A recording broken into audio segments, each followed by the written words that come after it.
Yeah, it's literally a matter of life and death for millions. Yeah. I mean, take a look at what's going on in the United States, for God's sakes. Like, 600,000 people are homeless right now. It's a total fucking disaster. Like, the idea that the conservatives and the liberals are going to remove people's supports. And what has happened in the United States? Well, they did. Some of the states have removed the supports, right? And what happened? Their economy fucking collapsed. Why? Because their entire economy is based on the idea that people spend money, right? This is how an economy fucking works. If nobody spends money, then nobody can hire anybody, right? And so if employment is the only reason anyone can spend any money, and then you take it away, well, then nobody's spending any fucking money, are they? So and then you're suddenly turning around being like, oh, I'm not getting any income because no one has any money, so I can't hire any people anyway. Right? And so right now they're stuck in a situation where they're saying like, oh, nobody's coming to work for me for my shitty $7.25 a fucking hour, where I get to abuse them and spit on them and shit on them and act entitled like a fucking boomer, like I'm allowed to abuse people and so that they can get fucking $7.25 an hour, pat myself on the back and call myself a good fucking citizen. And then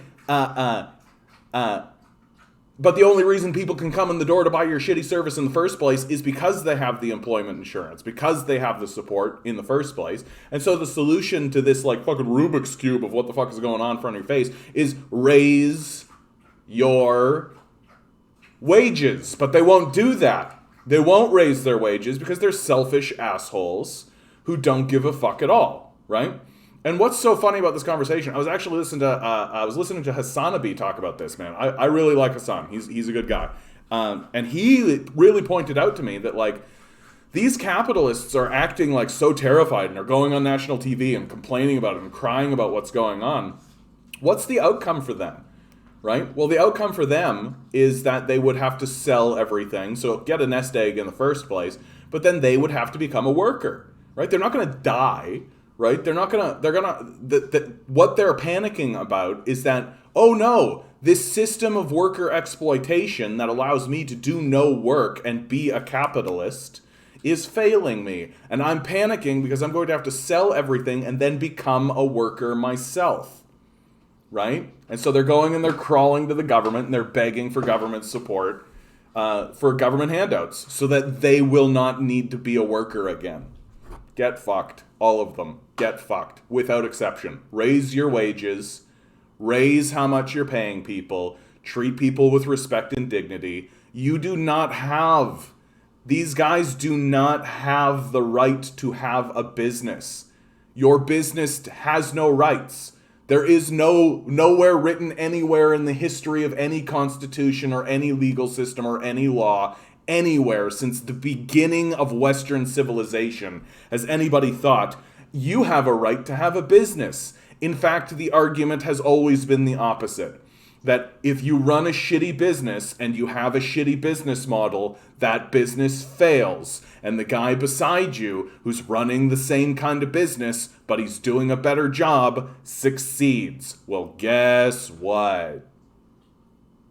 You can't get workers without paying better wages. Pay better fucking wages. It's very straightforward, you selfish little baby. But the same people who are running these businesses, who own these businesses, are the same type of people who are like, I don't need to put on a mask. A vaccine? That sounds like government talk. I bet they put some nanobots in that vaccine there. I tell you what, I'm not going to take that vaccine, but I hear that you can get some horse medicine, and you drink the horse medicine, and it makes everything a lot better for you. So I'm going to do that. And I can't get a guy to come and work my grill, and I don't understand that at all. $7.25, my great-grandpappy worked for $7.25, and he was able to make it just fine.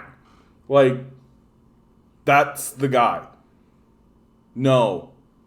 Like, your business fails, you're a failure of a person, get the fuck out of here. If you literally cannot figure out, maybe I should pay people enough so that they can pay rent in the area where my business is. If you can't fucking figure that out, I have zero sympathy. Your business should collapse.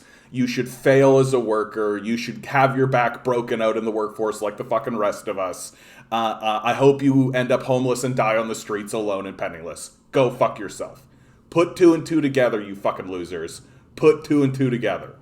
Ugh. And if you think that's harsh, too bad. I'm out of sympathy for these guys. Their wounds are completely self-inflicted. Their wounds are complete. You know that meme where there's like a kid and there's a boot on his face and he's like crying and he's going, and then they zoom out a little bit and it's literally the kid has his own hand in the boot and he's doing it to himself? That's these guys.